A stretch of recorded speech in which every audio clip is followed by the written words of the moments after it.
So, one major publication named Oregon coach Dan Lanning as a top pick to become the new head football coach at Florida. Ducks fans, Big Ten fans, let's talk this one out. Locked on Big Ten starts right now.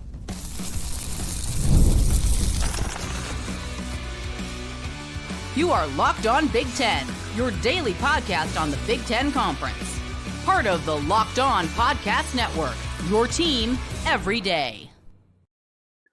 Welcome to Locked On Big Ten. I'm Craig Sheeman, 40 years as a sports talk show host and play-by-play announcer. I want to thank you for making us your first listen each and every day. We are free and available wherever you get your podcasts and on YouTube, part of the Locked On Podcast Network, your team every day. While you're here, hit that free subscribe button down below. That way you'll never miss a single episode. And if you could share, like, and follow, that helps us out. Plus, you can hype YouTube videos as well.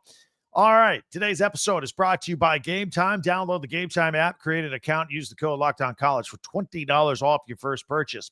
Hey, is Dan Lanning going to Florida or not? Going to coach the Gators? Really? Plus, we have our players of the week, some Big Ten news, and our power rankings. We have a new number one in the Big Ten. Stay tuned for all that. But first, Oregon coach Dan Lanning. He's one of the best coaches in the country. Every year, his name pops up on everybody's wish list every time there's a high-profile coaching job opening in college football. And every year I say, he's not going anywhere. And heck, even Dan Lanning every year says, I'm not going anywhere. But that doesn't stop others from picking up the phone. Just to, double check. They should. That's called due diligence. You never know, right? I guess. Well, this week, the Florida Gators fired head football coach Billy Napier after a win, no less, but that's life in the SEC. And not too long afterward, a USA Today writer named Paul Meyerberg wrote that Oregon coach Dan Lanning was a dark horse candidate for the Gators job. Then Newsweek picked it up, and then it promulgated all over the internet, and here we are. My first question, why would Lanning ever leave Eugene, especially now? He spent all this time building this program up near the top of the college football pyramid, and he's only lost one conference game since joining the Big Ten.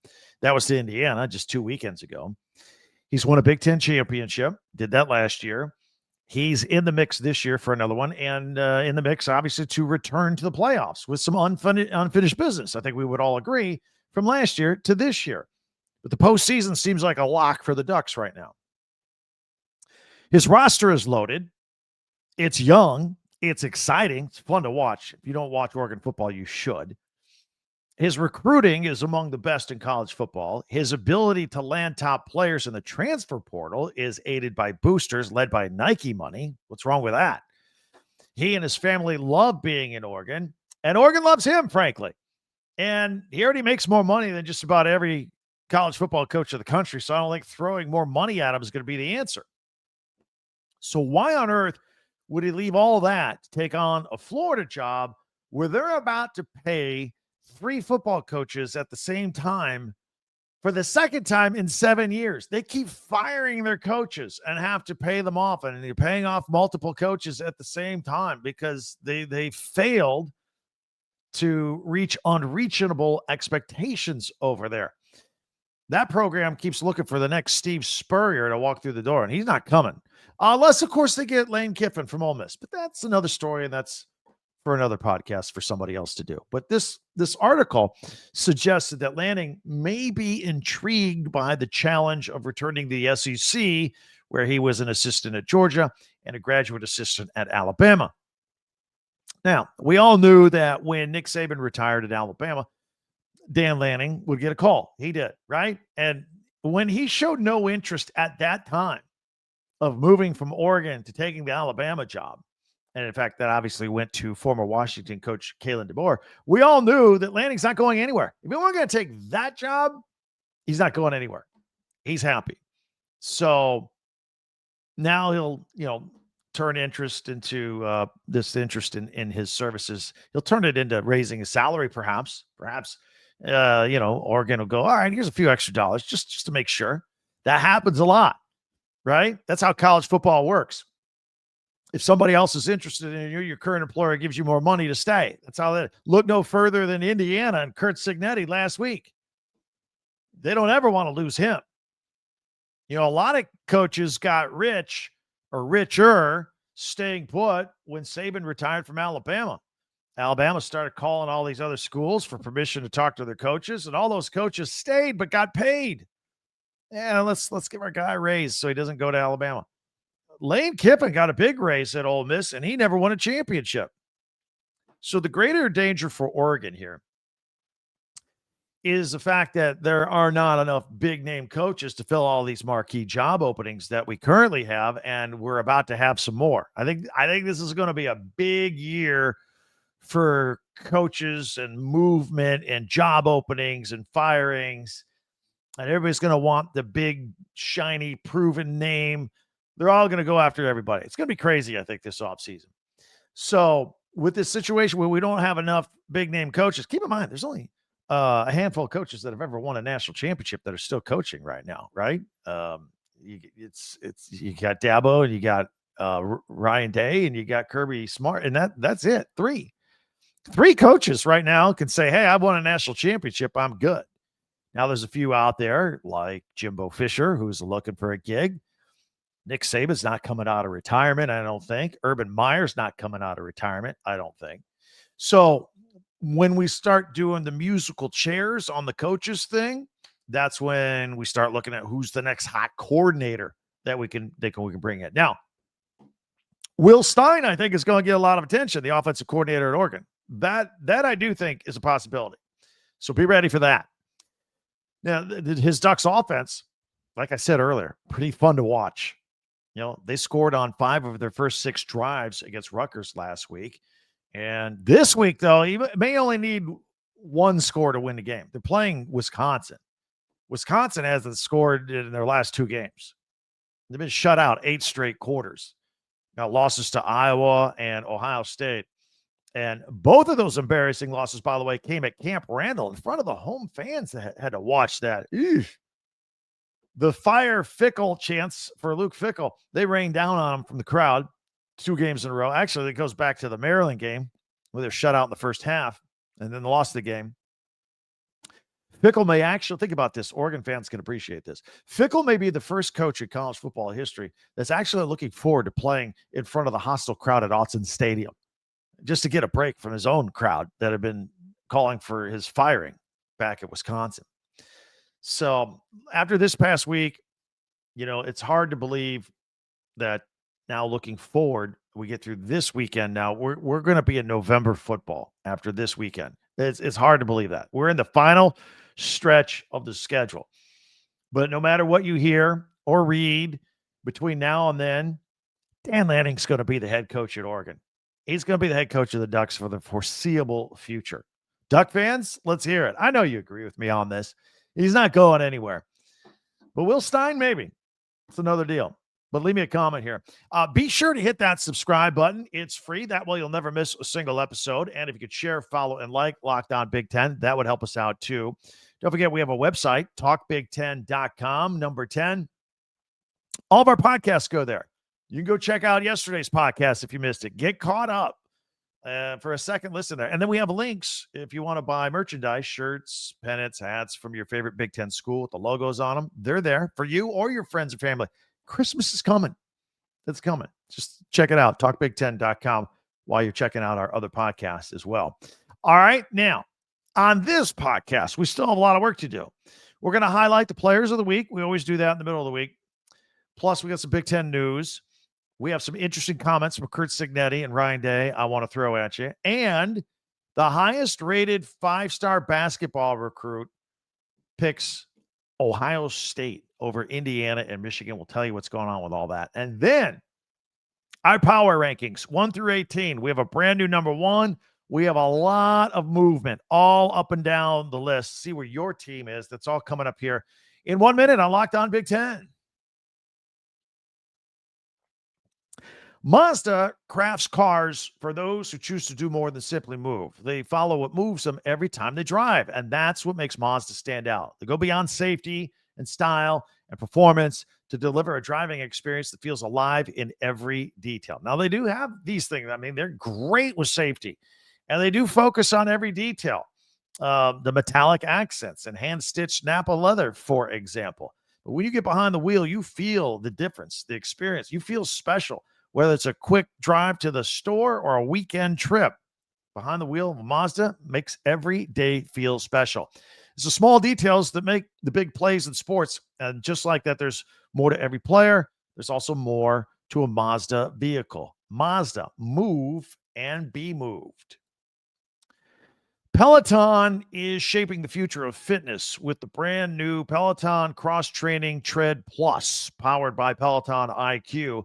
It's their most advanced equipment yet, designed to give you real-time guidance and endless ways to move, whether you're running or lifting or cross-training, and with your favorite instructors. It's training reimagined. Peloton is built for breakthroughs with tools that can help you plan, stay motivated, and reach peak performance. You'll love how Peloton IQ and the system, it offers real-time strength coaching, for example. It actually tracks your reps, suggests the right weights to use, corrects your form, and makes every rep safer and smarter. So let yourself run, lift, flex, and push forward. Explore the new Peloton Cross Training Tread Plus today at onepeloton.com. Spell it out, O-N-E, onepeloton.com. Thanks for checking us out here on Locked On Big Ten and making us your first listen each and every day, especially you everydayers out there. Thank you very much, helping us grow leaps and bounds every day. Hey, be sure to subscribe, share, follow, and like, and hit that little arrow and send this to a friend of yours who also likes Big Ten, for example. And check out our website, talkbig10.com. All right, first, I want to talk about the players of the week in the Big Ten. We always like to highlight them, since we talk about them all the time, and when they get accolades, we like to point it out. So we'll start out with the offensive player of the week this week in the Big Ten is also the freshman of the week, 2-1. Julian Sayin, Ohio State, redshirt freshman, of course, but nevertheless, and offensive player of the week, leading number one Ohio State to a 34-0 victory over Wisconsin, had a career high 393 yards passing and a career high tying 4 touchdown passes. It was 36 of 42. That's almost 86%. It's unreal, his completion percentage. It's amazing. And he completed passes to 10 different players with no interceptions. He's just spraying the ball around to everybody, keeping everybody involved. Found Jeremiah Smith, Cardell Tate. That guy's a highlight machine every time he gets into the end zone. Between Smith and Tate, 15 catches, 208 yards, and 2 scores.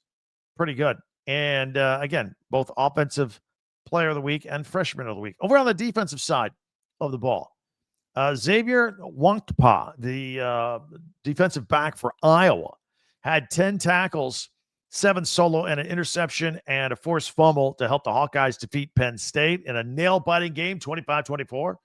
Had the interception in the second quarter, returned it 28 yards down to the 1. His first pick since the 2023 season, third of his career. And with 1:20 left to go on the clock, the game clock, he had a delayed blitz and flushed the quarterback from the pocket toward other Hawkeye defenders, forcing an incomplete pass. Game over, securing the victory on that 4th down play. So congratulations to him. And the special teams player of the week, Mateen Bhaghani from UCLA, their kicker. He connected on 2 of 3 field goals to help UCLA win 20-17 over Maryland and hit the go-ahead and game-winning field goal from 23 yards out, 2 seconds to go. And it was a second game-winning field goal since arriving at UCLA. Also hit a 42-yarder earlier in the game. So, and he, by the way, he was the last special teams player of the week from UCLA is on September 9th. So pretty good there. Speaking of UCLA, they're at Indiana this week, taking on the number 2 team of the country. And that game's going to get a lot of attention because that's going to be the Fox Big Noon kickoff. They're going to broadcast from Bloomington there. Curt Cignetti is apparently referring to UCLA as an undefeated 3-0 team. Of course, that's what they are since their coaching shakeup. They were 0-4, changed coaches. Now they're 3-0, and he's letting everybody know it. I said this last week. This is what Cignetti's really good at. He's really good at being aware of the moment, getting his team ready for the type of game they need to play against the type of opponent they're going to play. They don't take games off. There are no letdown games. And with UCLA, I don't know what to plan for. They weren't very good earlier this year. Now they're playing really well. He's going to have Indiana ready to go for that game. Ryan Day also with a message. He was making sure that his team saw all the recent upsets in college football. He doesn't hide from it. He doesn't hide them from it. He makes sure that they know that these upsets are happening, and it can happen to anybody, including them. And he was trying to prevent it. So he used these highlights,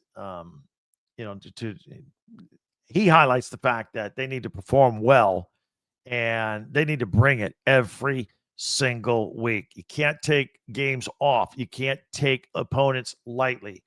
And they're on a bye week this week, so they're cleaning stuff up, although not much. They're playing pretty well. And, while they're not practicing and polishing every detail, getting ready for the final push of the season here when they come off the bye, maybe they'll watch a lot more college football here this weekend with their free Saturday and watch all the upsets. I don't know. Don't forget, we're going to go on the record with our Pigskin Picks on Friday's podcast. We'll see if we pick any upsets as well. We always do that on Friday. So we'll see. Meanwhile, speaking of Ohio State, I'm going to make a little bit of a left turn here and talk some basketball for just a moment because it does involve the Buckeyes. So there's a 5-star senior high school recruit, Anthony Thompson. He just committed to Ohio State. This is good news for the Buckeyes. He's the highest rated men's basketball recruit at Ohio State in over a decade.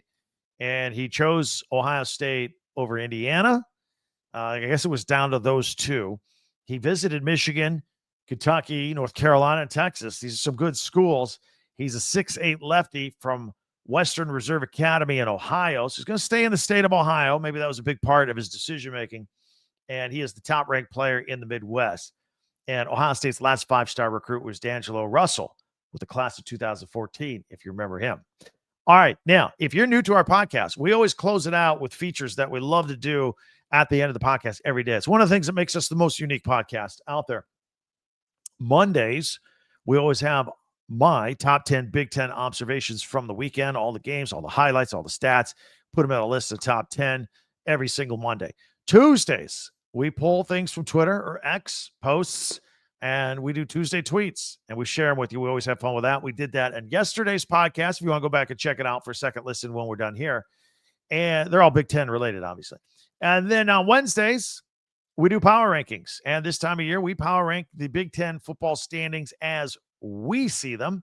Thursdays, tomorrow, we'll take a look at the Big Ten Network over the weekend. And even though we're not affiliated with them, we do have the same interests.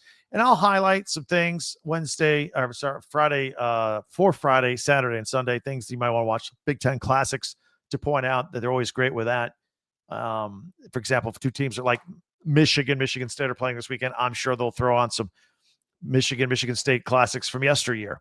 Perhaps the more recent ones where Michigan State won. Remember the botched punt against Jim Harbaugh? I'm sure they'll be playing that on Friday. We'll find out for sure in tomorrow's podcast and let you know. Plus, we let you know their live action, whether they're going to have a doubleheader or tripleheader on Saturday. We will have all that for you. Then on Friday, we go on the record with our pigskin picks. Every Big Ten team, every Big Ten game.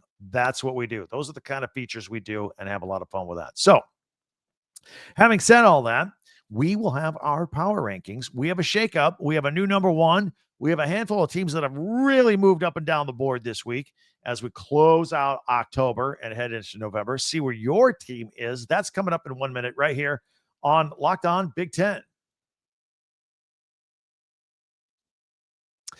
You know, we talk about these games, and at some point, you and your friends are going, let's go to these games. Well, we got to get tickets. All right. It's your responsibility. Get tickets. Okay. How do you do that? Download the GameTime app, and then you get tickets to everything. And by the way, not just games, not just you go to comedy shows, concerts, all that. If it requires a ticket, GameTime can take care of you. But let's concentrate on college football here for just a minute. Did you know you can get to a college football game with GameTime for as little as $25? Yeah, you can be a hero when you find tickets for your friends. You skip the lines. There are no hidden fees. And everything you see right there, pricing is right there. There are no surprises.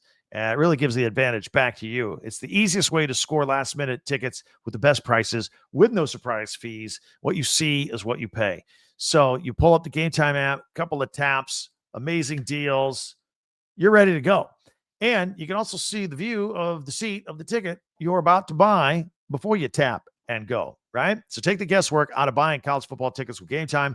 Download the GameTime app, create an account, use the code LOCKEDONCollege for $20 off your first purchase. Terms apply. Again, that's promo code LOCKEDONCollege, LOCKEDONCOLLEGE for $20 off. Swipe, tap, ticket, go. Download GameTime today. Thanks for checking us out here on Locked On Big Ten. All right, it's time for that daily feature we're talking about today. Wednesdays, we power rank 1 through 18. Every team in the Big Ten. These are the standings as we see them. We have a new number one. If you're on Apple or Spotify, no problem. We're just listing them with their logos 1 through 10. We'll do the other 8 in a minute. Yes, I have decided to do this for a couple, and I alluded to this the other day. I have moved Indiana up 1 to the number 1 team in the Big Ten, and I did drop Ohio State 1 spot to number 2. We discussed this earlier last week. First of all, I talked about how I think Indiana, position by position, is every bit as good as Ohio State. But now you got to start looking at resumes. And IU's coming off a convincing win against Michigan State. Put that aside. The resume, both teams have defeated Illinois. Now, Indiana crushed Illinois.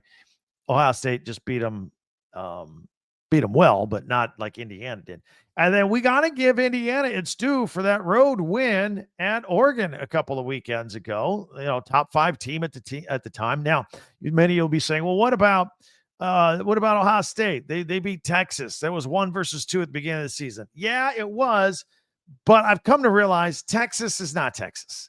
Texas was not. That was a mistake. They were not the number 1 team in the country, like people in the preseason wanted you to believe. So based on that, I think Indiana's quality of wins are a little bit better than Ohio State's, and I'm not taking anything away from Ohio State. In fact, I expect these 2 teams to play in the Big Ten championship game in the first week of December. That's where I think we're headed right now. I've got the Oregon Ducks sitting there, staying at number 3. They had that big game at Rutgers where they came off of the Indiana loss, went across the country. They did not take Rutgers lightly. They scored 5 touchdowns on the first 6 possessions, and they came out of the box swinging. So I've got them remaining at number 3. Look who we've moved up to number 4. We got Iowa. I moved them up 5 spaces. You're going, Craig, what are you doing? I mean, have you looked at some of their games? Have you watched them? You look at the roster and you go, well, who are their superstar players? But they just win football games, and they're winning by pretty good margins most weeks. They shut out Wisconsin. They beat Penn State. Mark Gronowski is starting to figure things out, at least as a mobile quarterback. So I got Iowa at 4. I got USC at 5. I just dropped them 1. They follow that impressive win against Michigan and had that, I thought, the sad loss to Notre Dame. And I didn't want to really penalize them because Notre Dame's not a conference team.